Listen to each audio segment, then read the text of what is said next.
नमस्कार, मैं हूं डॉक्टर अन्नपूर्णा सिंह और आज हम बात करेंगे डिसॉल्व्ड ऑक्सीजन की सैम्पलिंग टेक्निक के बारे में। जब हम डीओ का एस्टिमेशन विंकलर्स मेथड से करते हैं तो उसमें सैम्पलिंग बहुत इंपॉर्टेंट होती है, तो आज हम उसके बारे में बात करेंगे।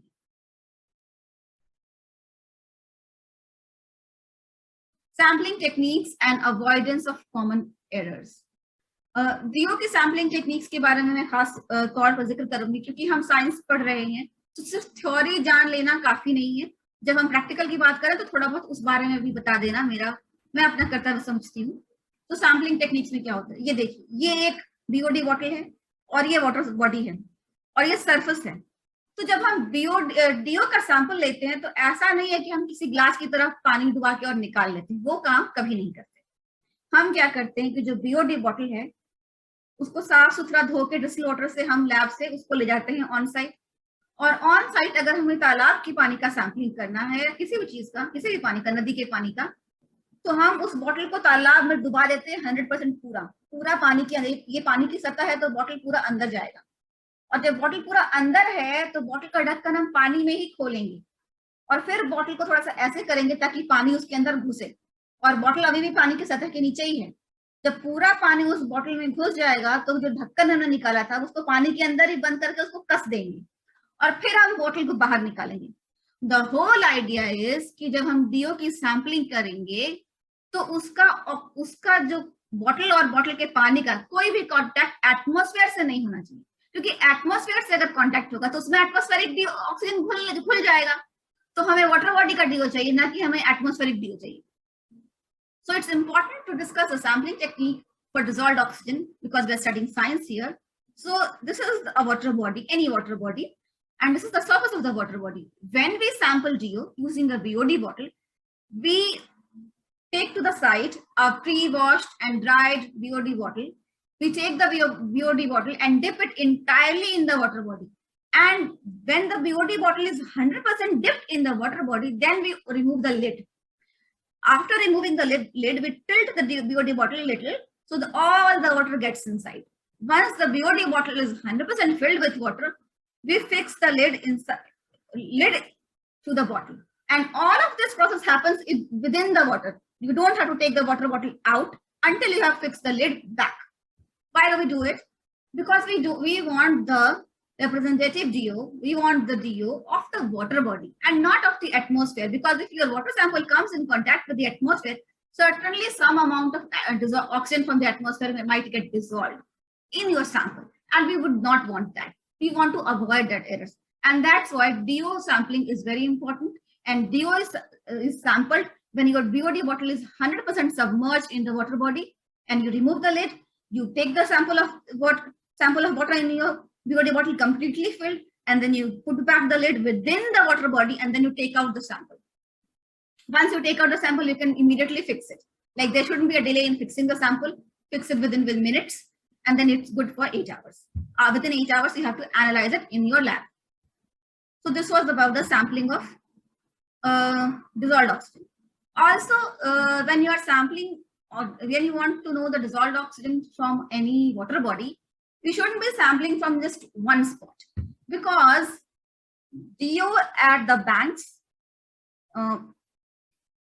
of any lake or river could be more. DO in the center of the river could be less. DO on the other side of the river or pond or lake could be different. So you should be taking at least 3 different samples from 3 different spots on the water body. One from the banks, one from the center, one from the other side of the banks. So at least 3 different samples, so that you can get a representative value of DO. So taking 3 different samples, first of all, you'll get the DO of what was the DO at the banks, what was the DO at the center, and what was the DO at the other side. Also, if you average these 3 DO values, you get an average value that this is the average representative DO of that water body. तो DO की sampling में एक और बात होती है कि हम जब सैंपल लेते हैं तो तरीका हमने बता दिया। एक और होता है कि ऐसा नहीं है कि हमने एक झील, तालाब या नदी में से कोई कहीं से एक बोतल पानी भरा, उसको हमने एनालाइज किया और वही हमारा डीओ। नहीं, किनारों पर डीओ कुछ और होता है, बीच में कुछ और होता है, शायद नदी, झील या तालाब के दूसरे किनारे पे कुछ और डीओ हो। तो कम से कम 3 सैंपल तो हमें डीओ के लेने ही चाहिए। उससे हमें पता चला कि इस किनारे पर डीओ क्या था, नदी के बीचों बीच डीओ क्या था, और नदी के उस किनारे पर डीओ क्या था, और फिर इन तीनों का एवरेज हम ले सकते हैं और बता सकते हैं कि ये एक एवरेज डीओ है नदी का। तो ये भी है। कभी कभी हम ये भी करते हैं कि जब किनारे पे तो पानी ज्यादा गहरा नहीं होता है, पर जब नदी के बीचों बीच जाते हैं तो क्या करते हैं, एक डीओ का सैंपल हम नदी के रिवर वाटर के सरफेस के जस्ट अंदर लेते हैं। जैसे यहाँ पर पानी की सतह है तो यहाँ से हमने सैंपल ले लिया, पूरा बोतल को पानी में डिप करके एक ये ले लिया। अगर नदी बहुत गहरी है तो ये सैंपल जो है वो उस जगह का रिप्रेजेंटेटिव नहीं हो सकता है, तो हम थोड़ा और नीचे से सैंपल लेंगे और एक सैंपल हम एकदम नदी की सतह में जाके लेंगे अगर संभव हो सके तो ये करना चाहिए। क्योंकि नदी अगर 20 फुट गहरी है बीच में, तो आपने अगर एक पानी के 6 इंच या 1 फुट नीचे से सैंपल ले लिया तो आपको कैसे पता कि उस पूरे 20 फुट की गहराई में वही डीओ है। हो सकता है कि नदी के सरफेस के पास डीओ हो 5 मिलीग्राम, बीच में डीओ हो 3 मिलीग्राम, और नदी की जो सतह है उसमें डीओ है ही नहीं, तो ये भी हो सकता है। तो जब हम नदी किसी गहरी नदी से या झील से हम सैंपल लेते हैं तो बीच में जब हम सैंपल लेते हैं तो उसका भी 3 सैंपल लेना चाहिए और फिर उसका एवरेज निकालना चाहिए। क्योंकि ये डीओ जो है बहुत इंपॉर्टेंट इंडिकेटर है वाटर बॉडी का या फिश के पॉपुलेशन का के लिए कितना उपयुक्त है कि नहीं वो पानी उसके लिए, तो इसलिए डीओ की सैंपलिंग का खास ख्याल रखना चाहिए। So DO sampling is really important. If you are taking sample from the center of water body, which is say 20 feet deep, then just one sample cannot be a representation for a water body which is 20 feet deep at the center. So what you should be doing, that take a sample which is like 6 inch to 1 foot below the surface of the water.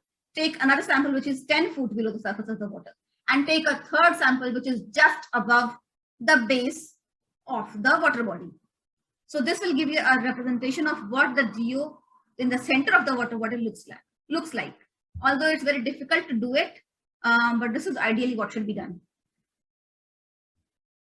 Tap water में भी sampling हम करते हैं और उसका भी एक खास तरीका है। जैसे नल, किसी भी नल से, या तो अगर आपकी पानी की टंकी से जुड़ा है वो नल या फिर सप्लाई लाइन से जुड़ा है वो नल, तो ऐसा नहीं होना चाहिए कि नल खोला और डीओ ले लिया और बात खत्म हो गई। ऐसा नहीं होना चाहिए। क्या होना चाहिए कि नल खोल के कम से कम उसको 1 मिनट छोड़ दीजिए और जितना पानी है नल का उसको निकल जाने दीजिए।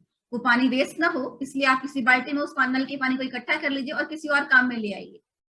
लेकिन 1 मिनट कम से कम नल को खुला छोड़ना चाहिए। कुछ हमें तो हमारे टीचर ने बताया था कि आप 5 मिनट खुला छोड़ दीजिए, लेकिन मुझे पता है कि कम से कम 1 मिनट खुला छोड़ देना चाहिए। क्यों? नल जो है ना, नल में पाइपलाइन होता है, यहाँ नल लगा होता है, तो ये पाइपलाइन में पानी इकट्ठा है जो पता नहीं कब से इकट्ठा है। तो अगर आप नल खोलेंगे और तुरंत यहाँ बॉटल लगा के और इस डीओ को इसके सैंपल लेंगे, इस तुरंत पानी का, तो आपको इस पानी का सैंपल मिलेगा जो कि पहले से वहां जमा है। लेकिन अगर आपकी टंकी का कनेक्शन है ऊपर और नीचे पाइपलाइन है, तो वो पूरा पाइपलाइन का पानी कम से कम 1 मिनट से 5 मिनट में खाली हो जाएगा और फिर टंकी में जो पानी है वो आपको मिलेगा यहाँ पर, और फिर इसका डीओ आप ले पाएंगे। इसी तरह से जो वाटर सप्लाई होता है वहां भी नल में पानी जमा होता है, तो जब आप 1 मिनट से 5 मिनट तक नल खोल के छोड़ देंगे और जितना पानी यहाँ जमा है वो निकल जाएगा, तो जो वाटर सप्लाई का पानी जो आ रहा है फिर वो बचेगा और ठहरे हुए इस पानी का डीओ नहीं, वाटर सप्लाई का पानी फिर आपको मिलेगा और उसका डीओ आप यहाँ ले पाएंगे। तो नल में जो पानी जमा हुआ है उसके पाइपलाइंस में, उसका डीओ न ले हम, टंकी या वाटर सप्लाई का डीओ हमें मिले, इसलिए जो 1 मिनट नल खोल के छोड़ देते हैं और जो पाइप से जो पानी जमा है घंटों से वो निकल जाने देते हैं और हम फिर डीओ लेते हैं। डीओ लेते वक्त ये भी ध्यान रखना चाहिए कि जो डीओ बॉटल को जब हम ढक्कन लगाते हैं तो उसमें कोई एयर बबल ना हो। एयर बबल का मतलब है कि एटमॉस्फेरिक एयर ऑलरेडी उस वाटर से कांटेक्ट में आ गया, क्योंकि एयर बबल है, तो एयर बबल नहीं होना चाहिए डीओ के सैंपलिंग में। So sampling from tap water is yet another interesting thing.